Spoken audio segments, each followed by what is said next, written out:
forge a society that is colorblind and merit-based.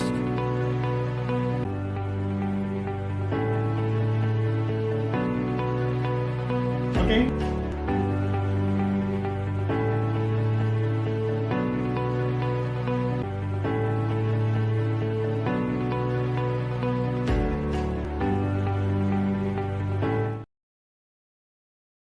So, very good morning to all of you.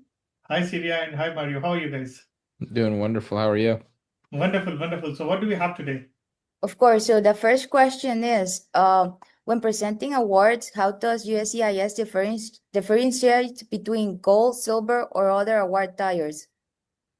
Well, it's a very interesting question because many people believe that you need to have a gold as any award for the purpose of your EB1A.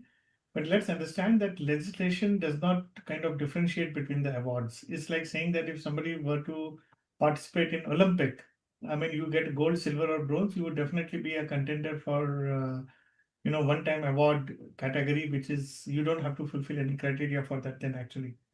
Prima facie, the law doesn't kind of demand any kind of a preference. And if USCIS were to ask this, it could be challenged by virtue of a strong rebuttal which would be there. So when it comes to presenting an award, the quality of the award, who were the judges for the award, on what basis you got the award, is it related to your expertise? That would matter a lot actually, rather than whether the tire is gold, silver, or platinum for that matter. Well, at the same time, I would like to caution that there have been certain RFEs which I have seen which do say that, oh, you got a silver award or a bronze award and did not get the highest tier award. And it may not fulfill the requirement. However, I mean, that can be kind of a contested by virtue of a strong legal argument actually here. And one need not worry about it as long as one is focused on one's other overall achievements.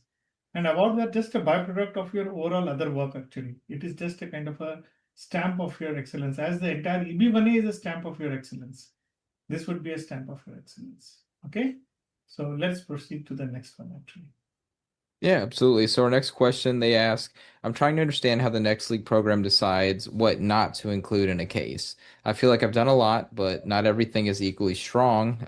Do you help narrow things down and only focus on what really matters, or is it more about including everything? Absolutely not. I mean, recently we wrote an article actually on saying that we do kind of delete things what does not matter. And if you are interested in the link in the article, it was published in Apple News, and we will send you the link. It is in the comment section below. So please have a look at it. Now, coming back to your specific question, how do we decide what not to include in a particular case? Please understand something that is not related to your expertise. That's number one. Something that you cannot connect to, your job, or your by virtue of your kind of any other which is a standalone, that does not make sense. So if you have done a critical role because of which that manifests into an original contribution, because of that original contribution you got an award, and that award helped you to avail certain membership, that membership was represented, you did some article by virtue of that membership, it got published in the media, because of that media and the work that you did, there was a media about you also actually. These are all things by virtue of which everything gets connected. If you are going to look things something in the standalone, that does not make any sense actually. And if there is no impact by virtue of your work, so the first is connecting to your expertise, second is interconnectivity, and third is an impact. If you can show all the three things in any one of your initiatives, that will suit the purpose. Okay, that's what I will decide whether to include anything in your case or will not to include it in your case. So let's move to the next question. I hope this helps. Of course. So then the next question, another aspirant chair. I have 10 plus professional patents in the new field of AI of inference, and it's a new field from early 2023. They are not granted, but what if they are significant? Even then, USCIS will have an RFE? I mean, I am not able to comprehend at this particular moment of time that why provisional patent is valid only for 1 year actually. So from early 2023, if we are having it by 2024, 25, and we are in 26, they would have expired by this time actually. And that's number one. Second thing, I always mentioned to you in my previous question, what not to include in your case. If you're having 10 provisional patents, if the intention or at the time of you apply for a provisional patent is that you want to protect the idea and you are going to apply for a full patent, actually. So why the full patent was not applied so far actually is the question that would be raised. And any attorney also, before you forget, before forget the USCIS, even an attorney may raise this question actually. A qualified attorney will definitely ask you that what happened to this patent, and I'm not very sure whether any good attorney would take up this case of provisional patents of such a large number. If you have taken a provisional patent just to protect certain idea which is already impactful, which already has certain significance, now how are you defining the significance of your patents actually? How it is impacting the field? Do we have some references? Do you have some expert opinion letters based on which what you are doing it? Because our statements as beneficiaries would not have any impact on that otherwise. Okay. So I think there is a lot of gaps in this particular way, in this particular question, and we need to have more clarity. Please reach out to us and or seek to advice from a legal expert. I think they can give you better advice on this particular aspect. Okay. So let's move to the next. Certainly. So our next question, they've said, I've been researching EB1A for a while, and there's a lot of conflicting advice out there. How does the Next League program simplify that and give a clear direction? I'd like to avoid second guessing every step of the way. Wonderful. I think it's a very pretty straightforward response from our end on this. We define it by 4 steps actually. So number one is you have to define your expertise. Without any expertise, it does not make any sense. The next is organizing your criteria. So this entire process, what we are talking about is called a done process, and it is itself patented what we have actually, and it can be replicated successfully. It has been replicated almost 58 times so far. We've been so many EB1A achievers, and this is the way how a petition needs to be drafted actually. So first is defining your expertise, organizing the criteria, identifying the gaps, and then nurturing the profile. And last but not the least is execution. Now, what kind of recommendation letters do you need? What kind of expert opinion letters you need? How to work with an attorney? So that's what we will try to share with you in that case.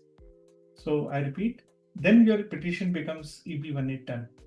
So it is define, organize, nurture, and execute. If you want more information on that, please reach out to us, and we will give you a link below on the done process. Please watch that link also in the comments. In addition to the article, what I told you about the Apple News, you will have this in the second comment. So please watch that. Okay, so let's move to the next question. Sure thing. The next question is, I'm a startup founder in the tech space and my focus has been on building products and growing the company. I don't have traditional academia achievements, but I've done a lot of in terms of execution. Would the Next League program help position a founder profile like mine for EB1A? Of course, I think we have done it already for some few people who were startup founders. And the parameters for the evaluation, because traditionally I can understand from where are you coming actually, that you are trying to look at it from a perspective of whether if I'm not into a scientific field, then how would my kind of petition would get approved? I think you need to be more focused, more specific, more granular into what are the components for your tech space are. And if it has been a product, we have helped a lot of product managers. So it will be an amalgamation of lot of cases what we have done something before. And please reach out to Mario, Syria, or I. We'll be more than happy to help you. Okay, next, please. Absolutely. So the next question they ask, I see that many EB1A aspirants are mentoring on different platforms like Crya, ADP List, etc. I'm wondering which EB1A criteria will be met for mentoring on those platforms. I'm not very sure whether I think I would like to qualify myself to give advice on this, but please be cautious of, like today, everybody who becomes EB1A is calling themselves a consultant or a coach on EB1A. If you want to understand their journeys, and it would be a very good idea to talk about them and to learn from them. This is not something about which criteria would be approved or not, because everybody is everybody who is a successful EB1A achiever may not be good at coaching. It's like saying that somebody who is a good law professor may not be a good lawyer. Somebody who is a good maths scorer, even Olympiad people do score high, or PhD in mathematics necessarily, or masters in mathematics may not necessarily become a good teacher, for which you need to pass a certification exam. So there is a license required for every profession.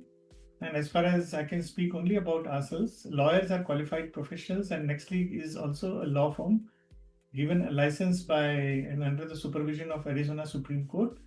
We don't offer our services on PRIA or ADP list or something like this, because that may not be necessarily the right way to kind of conduct for the purpose of serious EB1A as a coaching program.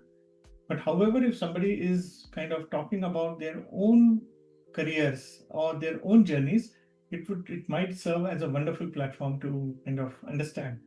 So I would keep myself, refrain myself from commenting on any specific platform with reference to EB1A coaching.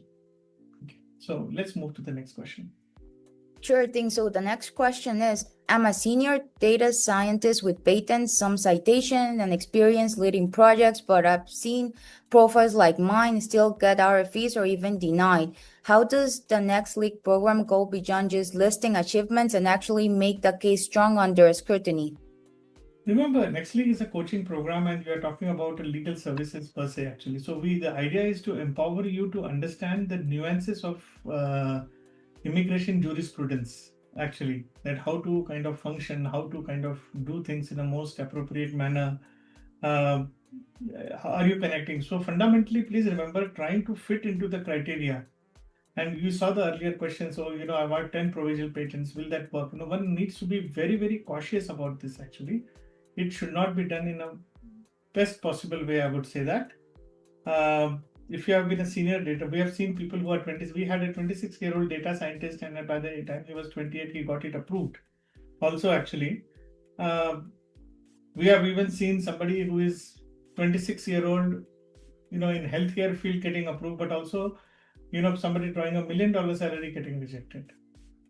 And it is the act by USCIS is definitely not a random act, actually. There is a very calibration, there is a due process that happens in terms of, kind of a adjudication process, which happens. The question is not about this listing achievements. The idea is that whether you can connect it to your expertise. I mentioned 3 things.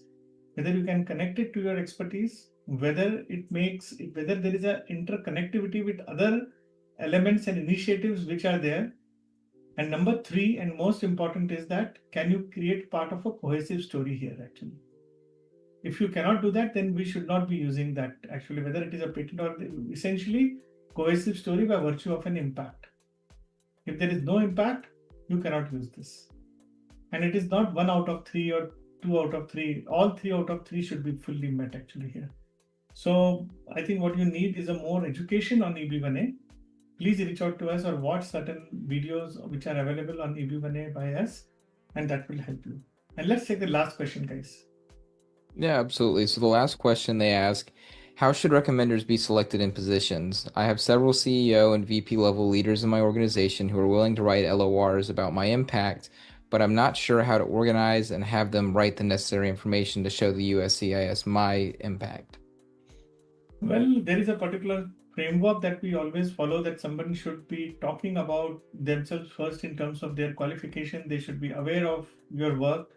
Just getting names from several CEOs and VP leaders in your organization, I don't understand how can there be a several CEO.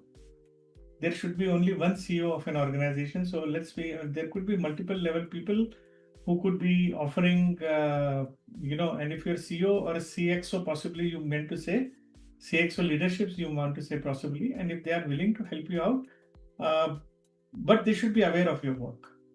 And as a leader or as a kind of a employee, what impact you have been able to create, that should be shown in our best possible way. Then only it will make sense. Okay, so wish you all the best, guys, and that's all we have today. So if you want to reach out to us, if you want to come on the show or put forward your questions, please let us know. We'll be more than happy. Reach out to Mario, Syria, or I, and we are there for you. Okay, have a wonderful day, guys. Thank you for joining us today. If you have any further questions or need personalized guidance, please reach out to us. We are here to help you every step of the way in your journey towards achieving your American dream. Let's connect and make it happen together.